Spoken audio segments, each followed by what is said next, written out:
تمام تعریفیں اللہ تعالیٰ جل مجدہ الکریم کے لیے، درود و سلام نبی کرم نور مجسم شفیع معظم احمد مجتبیٰ جناب حضرت محمد مصطفیٰ صلی اللہ تعالیٰ علیہ وسلم کی ذات والا صفات کے لیے حمد و ثنا۔ حضرت عبداللہ ابن مسعود رضی اللہ تعالیٰ عنہ بیمار تھے تو حضرت عثمان غنی رضی اللہ تعالیٰ عنہ تیمارداری کے لیے تشریف لے گئے اور جا کر کے کہا کہ آپ بڑے بیمار ہیں، آپ کی بیٹیاں زیادہ ہیں، میں چاہتا ہوں کہ خزانے میں سے کچھ مدد کروں۔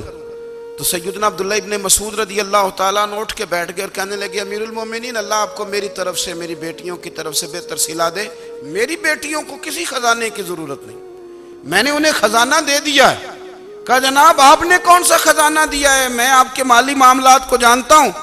تو فرمانے لگے، امیر المومنین، میرے نبی کریم نے فرمایا ہے جو صورت واقعہ پڑھے اسے کبھی فاقہ نہیں آتا، میں نے بیٹیوں کو یاد کرا دی ہے، یہ خزانہ میں نے انہیں دے دیا ہے۔ وہ سارے والدین سنیں جو بیٹیوں کے لیے پریشان رہتے ہیں۔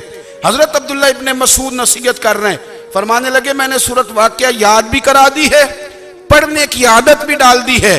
حضور نے فرمایا ہے جو صورت واقعہ پڑھے اسے فاقہ نہیں آتا۔ کہنے لگے چاند تو اپنی جگہ چھوڑ سکتا ہے، سورج گر سکتا ہے، تارے ٹوٹ سکتے ہیں، پر مدینے والے رسول کی بات غلط نہیں ہو سکتی۔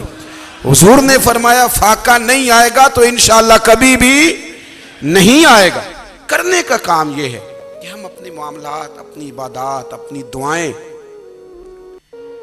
کبھی 10 منٹ عادت ہو جائے نا دعا مانگنے کی، علیحدہ سے رات کو۔ حضور نے فرمایا جو فرض نماز کے بعد دعا مانگے اللہ اس کی قبول کر لیتا ہے۔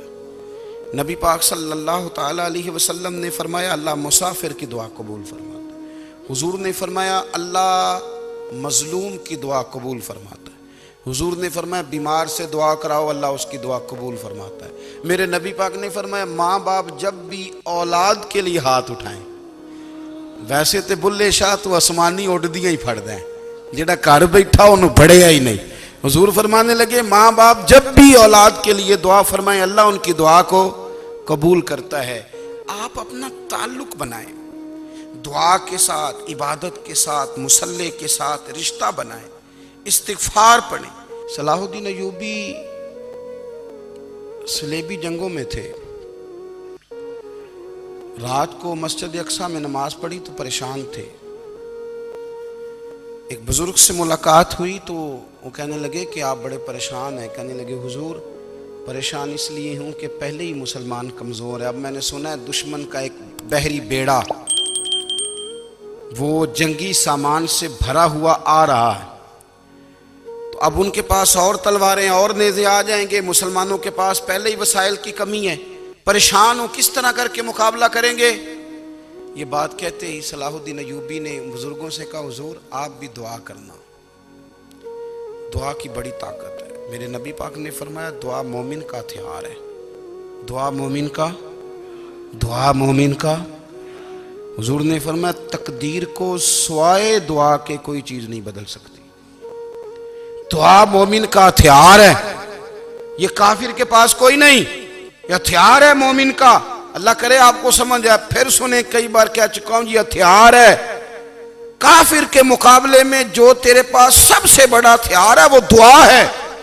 دعائیں کرانی چھوڑ دی، کرنی چھوڑ دی، لینی چھوڑ دی۔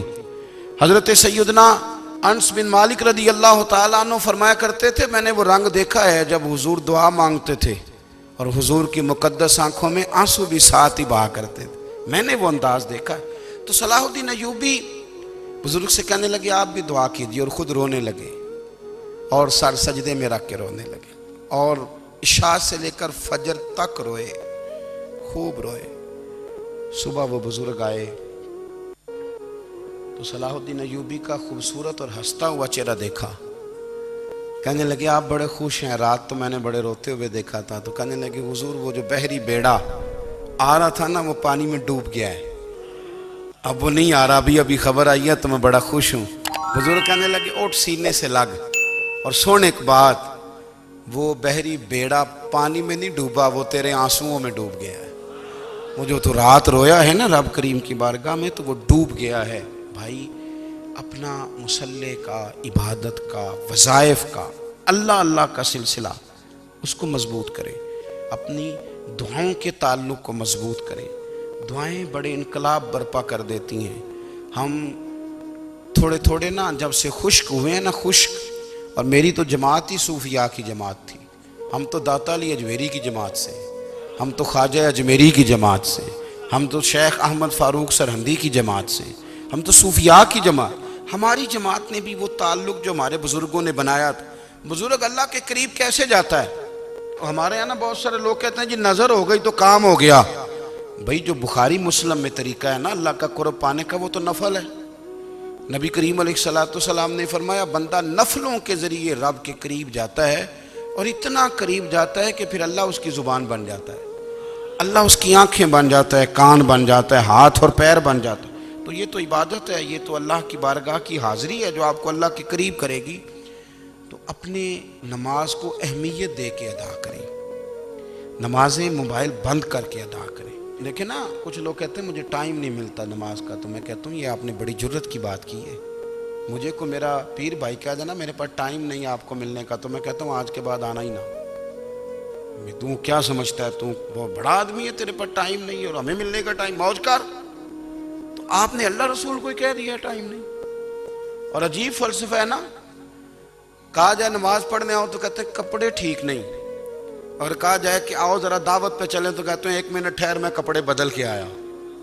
نماز کے لیے کہا تو کہتا ٹھیک نہیں، دعوت کے لیے کہا تو کہتا میں ذرا تیاری کر لوں، یوں جانا مناسب نہیں۔ یہ معاملہ ٹھیک نہیں۔ رب تو فرماتا ہے کہ جب تو مسجد میں آ تو زینت اختیار کر کے آ، خوب ذوق سے دعا مانگیں، خوب شوق سے نماز پڑھیں، خوب استغفار کا مزاج بنائیں۔ آپ لوگوں کے بیچ رہ کے سوکھ حاصل کرنا چاہتے ہیں، لیکن آپ کو پتہ ہے کئی مہینے غار حرا میں رہنا بھی مدینے والے محبوب کا طریقہ ہے۔ ہر سال اعتکاف بیٹھنا الگ سے، یہ بھی حضور کا طریقہ ہے۔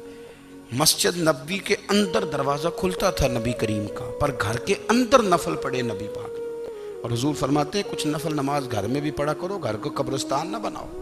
ہمارا گھر اللہ کے ذکر سے آباد ہوگا اگر ہم نماز پڑھیں گے نا۔ میں جب سنت پڑھنے کے لیے گھر میں کھڑا ہوتا ہوں تو میرا جو 2.5-3 سال کا بیٹا ہے نا، وہ بھی میرے ساتھ نماز پڑھنی شروع کر دے۔ اسے پتہ کوئی نہیں نماز کیا ہوتی ہے، لیکن وہ بھی نا سجدہ نہ بھی کرنا ہے تو ساتھ لیٹ ضرور جاتا ہے۔ پتہ چلا بچے لیکچر دینے سے نماز نہیں پڑھتے، نماز شروع کر دیں تو بچے بھی شروع کر دیتے ہیں۔ ہم جب پریشان ہوتے ہیں تو لیکچر دیتے ہیں، تو لیکچر تو باہر شاید چل جائے، گھر میں کیسے چلے گا؟ گھر میں تو عمل چلے گا۔ تو میرے عزیز، آج کے اس روحانی اجتماع میں ہمارے دوستوں نے جو محنت کی، ہم نے بار بار اپنی نیت سے پوچھا خدا ہمیں معاف کرے اگر کوئی ذاتی شہرت ہے، کوئی ہمارے ذاتی مفادات ہیں، رب ہمیں ہدایت دے۔